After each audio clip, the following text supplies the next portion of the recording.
पर भी चर्चा हुई थी और उत्तर प्रदेश विधानसभा है और उत्तर प्रदेश विधानसभा में माननीय सदस्यों ने, सभी पक्षों के माननीय सदस्यों ने अपनी बातों को भी रखा था और साथ साथ अपने उन दायित्वों का बोध भी करते हुए समाज के सामने एक बहुत पॉजिटिव संदेश भी दिया था। अनुसूचित जाति जनजाति से संबंधित बिल पर भी एक स्पेशल सेशन बैठा था और तब भी सदन में चर्चा हुई थी। हमने टालने की रणनीति नहीं अपनाई।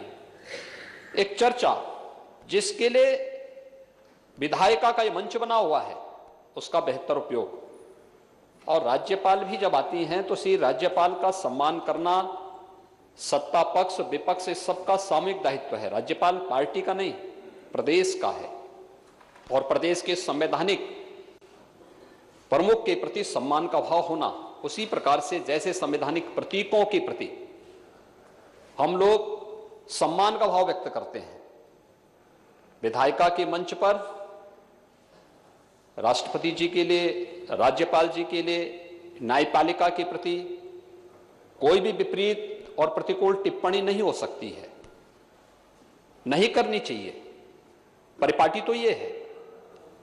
लेकिन उस सब के बावजूद भी जिस प्रकार का आचरण देखने को मिल रहा, वास्तव में वह पीड़ादायक है, चिंताजनक है। और मैं किसी व्यक्ति के लिए नहीं बोल रहा हूं, लेकिन मुझे महोदय इस बात पर अवश्य चिंता होती है कभी कभी कि वास्तव में मैं बार बार इस बात को कहता हूं कि हमें अपने सदन को इस बारे में तैयार करना होगा। क्यों जनता के मन में एक जनप्रतिनिधि की छवि, इतनी सेवा करता है, दिन रात कार्य करता है, हर एक के सुख दुख में सहभागी बनता है, लेकिन उस सब के बावजूद जो विश्वास का प्रतीक उसे बनना चाहिए नहीं बन पाता है। कारण क्या है? क्योंकि हम लोग ही एक दूसरे को छोटा दिखाने के लिए, एक दूसरे को भ्रष्ट और बेईमान बनाने के लिए हर प्रकार की रणनीति अपनाते हैं और उस प्रकार के वक्तव्यों को देते हैं, और उसका परिणाम है कि जहां कहीं भी कोई जनप्रतिनिधि जाता है, मुझे याद है आज से लगभग 18 साल पहले की घटना है। उस समय प्रधानमंत्री श्रद्धेय अटल बिहारी वाजपेयी जी थे। एक बैठक हम लोगों की चल रही थी। उस समय एक माननीय सांसद आए दौड़े दौड़े और उन्होंने एक बात का जिक्र किया। उन्होंने कहा, साहब हम लोगों को लेट हो गया, ट्रेन में हम लोग चल रहे थे, तब तक एक सज्जन आए और उन्होंने कहा, साहब मैं फलानी पार्टी का नेता हूं। कहा नेता शब्द सुनते ही पब्लिक उस पर टूट पड़ी, पब्लिक उसको मारने लग गई, बड़ा विवाद हुआ है, किसी प्रकार से बचा करके हम लोग लेकर के आए हैं। ये स्थिति क्यों पैदा हो रही है? ये क्षरण क्यों हुआ है? कोई बात तो होगी। और महोदय मैं उस आचरण के लिए कृपया कोई इसको व्यक्तिगत रूप से नहीं लेंगे, लेकिन मुझे अज्ञेय की कुछ पंक्तियां याद आई हैं। आप साहित्यकार हैं, साहित्यिक विधा में पारंगत हैं, और इसलिए अध्यक्ष जी मुझे वे पंक्तियां जब अज्ञेय की याद आई, अज्ञेय एक यथार्थवादी चिंतक थे, उन्होंने बहुत अच्छी बात कही। उन्होंने कहा कि सर्प तुम कभी नगर नहीं गए, नहीं सीखा वहां बसना, फिर कहां से तूने विष पाया और कहां से सीखा डसना।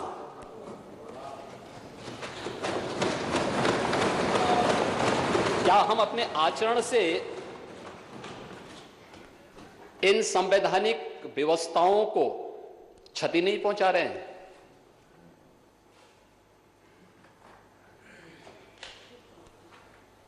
इस प्रदेश के संवैधानिक प्रमुख का अपमान नहीं था, या राज्यपाल जी के बारे में यहां पे टिप्पणी करना इस संवैधानिक प्रमुख का अपमान नहीं था। ये वास्तव में हम विधायिका को अब एक अविश्वसनीयता के दायरे में खड़ा कर रहे हैं। पब्लिक हमें संदेह की नजरों से इसलिए देखती है क्योंकि हम में से हर व्यक्ति कहीं ना कहीं उसके दायरे में आ जाता है। फोटो तो सबका आता है, आ जाता है उसमें, भाई हम बोलेंगे कि उत्तर प्रदेश, आखिर यहां पे हम लोग एक तरफ मांग करते हैं कि सारी जितनी भी व्यवस्था हो इसका लाइव हो, लेकिन उसके बाद हमारे भाषण क्या होते हैं? ये राज्य क्या क्या सत्ता पक्ष का ही है क्या? ये राज्य आपका नहीं है क्या? ये राज्य के प्रति क्या केवल इसी पक्ष का दायित्व है, आपका कोई दायित्व नहीं है क्या? जब आप लोग बोलते हैं कि उत्तर प्रदेश में सर्वाधिक अपराध हो रहा है, उत्तर प्रदेश में सर्वाधिक ऐसी घटनाएं घटित हो रही हैं, और एनसीआरबी की घटनाओं को तोड़ मरोड़ करके जब हम प्रस्तुत करते हैं तो देश और दुनिया के अंदर हम मैसेज क्या देते हैं, संदेश क्या देते हैं? और वही स्थिति थी, वो बड़ी पीड़ादायक स्थिति थी। राज्यपाल महोदया एक संवैधानिक प्रमुख और दूसरा महिला। अगर आप इसको परिपाटी मान लेते कि भाई संवैधानिक प्रमुख का हमें सम्मान करना है तो ये बहुत अच्छी बात होती, लेकिन अगर वह नहीं होता